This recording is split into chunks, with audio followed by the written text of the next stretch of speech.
ঠাকুরগাঁয়ের লামিয়া, ঢাকার রামিসা, এর আগে ছিল আসিয়া, এরপরে কি? সাধারণ মানুষের এমন প্রশ্ন এখন সবার কাছে।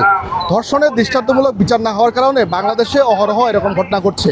আমরা দেখছি সারা দেশে শুরু হয়েছে রামিসার বিচারের দাবিতে কর্মসূচি। আজকেও বালিয়াডাঙ্গি উপজেলা পরিষদের বালিয়াডাঙ্গি উপজেলার যে চৌরাস্তা রয়েছে সেখানে দাঁড়িয়েছেন ছাত্রশক্তি। আমরা একটু দেখাতে চাই আপনাদেরকে, যারা এই মানববন্ধনে দাঁড়িয়েছেন তারাও দাবি জানাচ্ছেন যে ধর্ষণের মতো নৃশংস অপরাধের দৃষ্টান্তমূলক শাস্তি এই রাষ্ট্রে, এই বাংলাদেশে নিশ্চিত করতে হবে।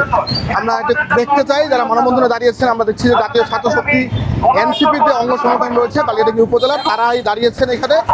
তারা যেটা বলছেন যে দেশব্যাপী যে নির্যাতন হচ্ছে, ধর্ষণ হচ্ছে, আর আইন শৃঙ্খলা পরিস্থিতির যে চরম অবনতি হচ্ছে সেই জন্য তারা মাঠে দাঁড়িয়েছেন। আমরা একজনের সাথে কথা বলতে চাই। মূলত আজকে আপনারা এখানে মাঠে দাঁড়িয়েছেন, কি দাবি আপনাদের? মূলত আমাদের দাবি হচ্ছে একজন জনগণ হিসেবে আমাদের নিশ্চিত করতে হবে নিরাপত্তা।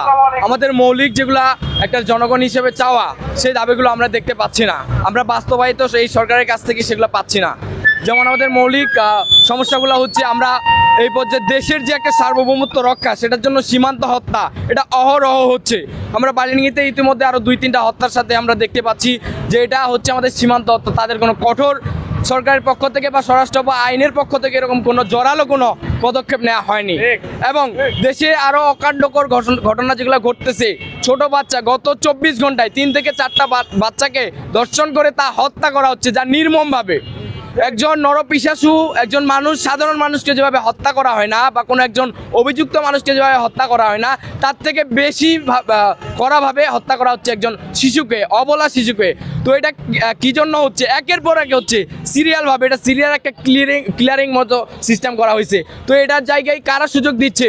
সরকারের এই চুরি পরে বসে থাকার যে একটা অবস্থান, এটা আমরা কেন দেখতে পাচ্ছি? এই অবস্থানে আমরা 24 পরবর্তী বাংলায় নতুন সার্বভৌমত্বের রক্ষায় আমরা নতুন একজন সরকারকে আমরা আমাদের পক্ষ থেকে চাওয়া ছিল। এটা আমার শুধু না, প্রত্যেকটা 18 কোটি সারা বাংলাদেশের প্রত্যেকটা জনগণের চাওয়া ছিল যে তারা সার্বভৌমত্ব, মৌলিক অধিকার এবং এই দেশের যে নিরাপত্তা নিশ্চিত, তারা নির্দ্বিধায় নির্বিঘ্নে ঘুরে চলবে। এরকম কোনো নিশ্চয়তা আমরা এই পর্যন্ত 101 দিন, আজকে 2 দিন হচ্ছে সরকার গঠনের, এই পর্যন্ত কোনো কড়া পদক্ষেপ আমরা দেখতে পাইনি।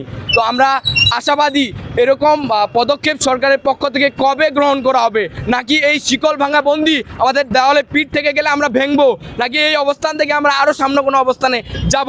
এরকম যদি তারা আশা করে থাকে, বা আমাদের যদি ধৈর্যের বাঁধ যদি ভেঙে যায়, এরকম যদি ওনারা আশা করে থাকে, তাহলে সেটার জন্য আমরা দৃঢ়ভাবে প্রস্তুত। শুধু আমরা না, আমাদের অবস্থান থেকে প্রত্যেকটা জনগণ, প্রত্যেকটা মায়ের সন্তান, প্রত্যেকটা বাবা, প্রত্যেকটা মা, তাদের অবস্থান থেকে এরকম একটা দৃঢ় দীপ্ত কণ্ঠ তারা নিতে পারবে। জি, অঙ্গ সংগঠন আমাদের একটা ছাত্র শক্তি আছে, সেই ছাত্র সংগঠনের পক্ষ থেকে আমরা, উপজেলার পক্ষ থেকে আমরা এটা করেছি আয়োজন। তবে এটা শুধু আমাদের আয়োজন না, এটা সাধারণ সর্বস্তরের মানুষের জন্য, জনস্বার্থ, জননিরাপত্তার জন্য আমরা এটা করছি। আমাদের এটা একক কোনো উদ্যোগ নেই।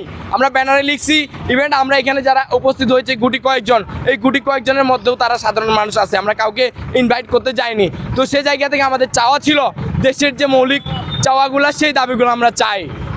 এটা আমাদের শুনছিলেন যে নাগরিকের যে মৌলিক চাহিদা রয়েছে, সেই চাহিদাগুলো পূরণের দাবি মূলত গণঅভ্যুত্থানের সবচেয়ে বেশি আকাঙ্ক্ষা ছিল। আমরা দেখছি ঠাকুরগাঁয়ের লামিয়া, ঢাকার রামিসা সহ এর আগে আসিয়ার ঘটনা দৃষ্টান্তমূলক শাস্তি হয়নি, তারা সেই শাস্তির দাবি মূলত জানাচ্ছেন।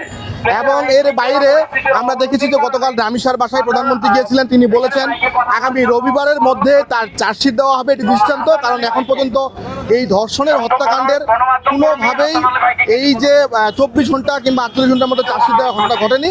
তো আমরাও চাই যে রামিসা, আসিয়া এবং লামিয়া যারা হত্যাকাণ্ডের শিকার হয়েছেন ধর্ষণের পর বিশিষ্ট নৃশংসভাবে, তারা এই বিচার পাক। এই দাবিটি মূলত এই ছাত্রশক্তির পক্ষ থেকে উঠে এসেছে। সকলকে ধন্যবাদ জানাচ্ছি। এই ছিল সর্বশেষ।